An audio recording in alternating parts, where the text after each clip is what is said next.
This is part 2 of the card testing video series, and I'm going to give you a list of things you can do to help reduce and eliminate the possibility of getting hit by a carding attack.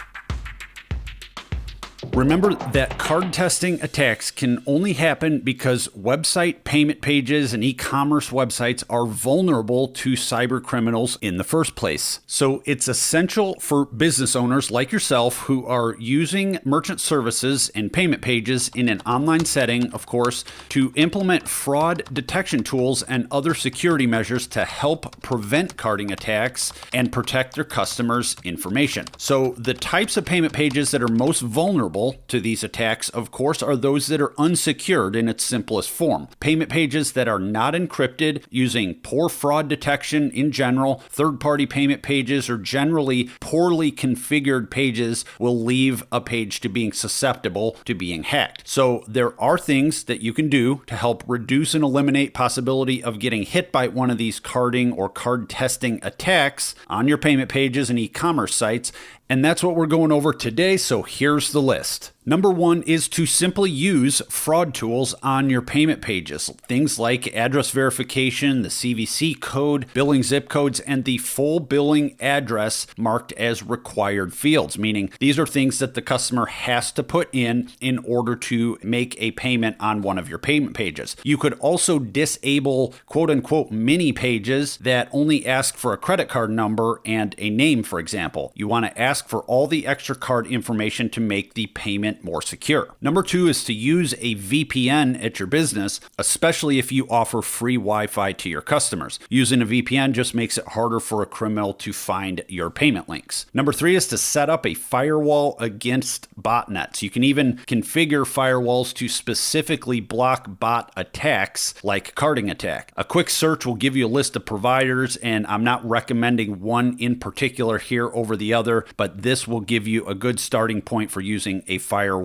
to block bot attacks. Number 4 is to add a CAPTCHA. Google's CAPTCHA is recommended by Stripe's fraud documentation right on their website in the support center, and it's built into many payment page editors and e-commerce website software as a core feature. All you have to do is turn it on. Number 5 is to set minimum purchase amounts, as in the dollar amount. If you have a donation page, for example, or a pay what you want checkout page, set a minimum limit just under the value of your minimum ticket for your products or services. Again, these bot attacks come in small dollar amounts usually, so if you don't ever accept transactions for $10 or $20, for example, set your limit at $30 or $50 or even higher, whatever your average tends to be. The page then knows to not even attempt to accept a payment if it falls below your minimum limit that's set in the page editor. Remember, the point here is to remove the possibility of a bot-enabled software to find a vulnerable payment page in order to carry out a card testing attack. So if they can't find the pages, the likelihood of your page being the subject of an attack is minimal to 0. But even if they do find a page, if it's locked with the proper security as I'm outlining, then the card testing attack won't happen. And with that, number 6 is to hide the pay what you can payment page links so they're not available to the public. So consider removing them from the main menu of your website and only email them to specific customers who are going to make a payment. Number 7 is to encrypt payment links. In an invoicing scenario, for example, you can encrypt the payment link itself, the page link, making it harder to duplicate that page or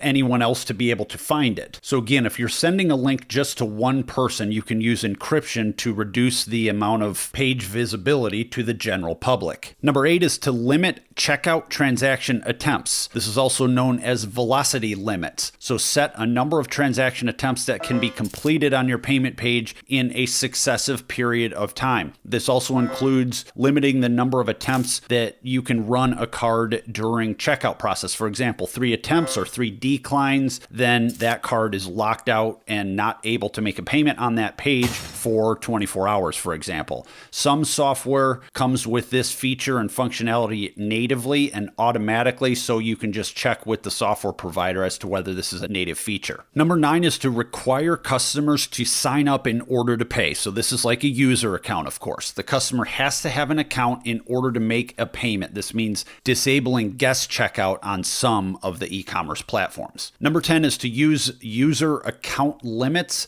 This involves setting a limit on the number of new customers that can be added to your checkout platform in any given day. Number 11 is to limit the number of cards that are added to each user account. If you have user accounts, if that's applicable to your business and your buying situation, set limits on the number of cards that can be associated to a single user. So numbers 9, 10, and 11 on our list all cover user accounts. And the important thing to note is that limiting the number of cards means the bot can't just get into your software, create one user, and then add 1,000 test cards, for example, per user account. You can limit the number of users and the number of cards per user so that it reduces the amount of transaction attempts that are even possible. Number 12 is to review transactions daily, especially if you've seen suspicious activity before. Check the reporting tab frequently. Most merchant account providers give you access to an app and an online portal where you can check your transactions easily on your computer and even on your phone. Number 13 is to update all your software regularly. This includes websites, all payment page software, VPNs, PCI compliance, firewalls, operating systems, generally anything and everything that's used to complete a transaction in the digital realm of your payment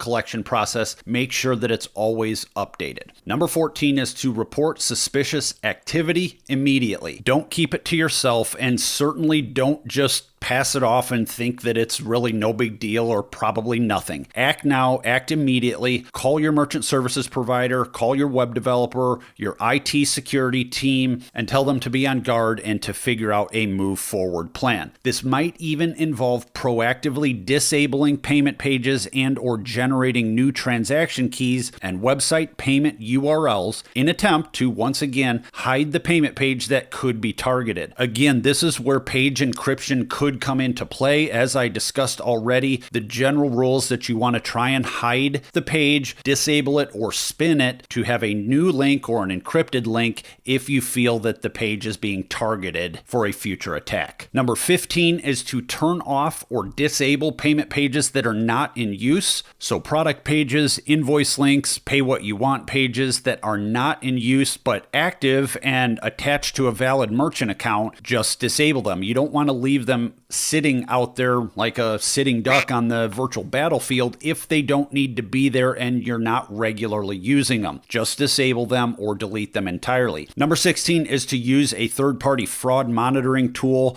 like Chargebacks 911, for example. This is to implement fraud detection and prevention measures such as real-time transaction monitoring and fraud scoring. And finally, number 17, to round out the list, is to have a personal account manager. If you don't currently have one, or you don't have anyone to call to talk to in that event that you feel your payment pages or e-commerce site is going to be targeted, if you don't have someone that you can talk to and adequately plan against a carding or card testing attack, you should have someone and a plan in place. There's lots of payment professionals out there that treat this security with the attention that it deserves, so seek out a payment manager and a merchant services company that's going to give you that hands-on support. Check the links in the description, of course, for my suggestions, and even reach out if you have any questions. There's links in the description for all of that. So just a final note as we round out the list. Remember that sometimes you could have done everything possible to prevent an attack, and you could still get attacked. In those cases, you're much more likely to be able to recover damages through the mitigation process that inevitably takes place because you can prove that you weren't being negligent in your attempt to process payments online and protect all cardholder data. There's checks and balances in place. Remember that as a result of a carding or card testing attack, you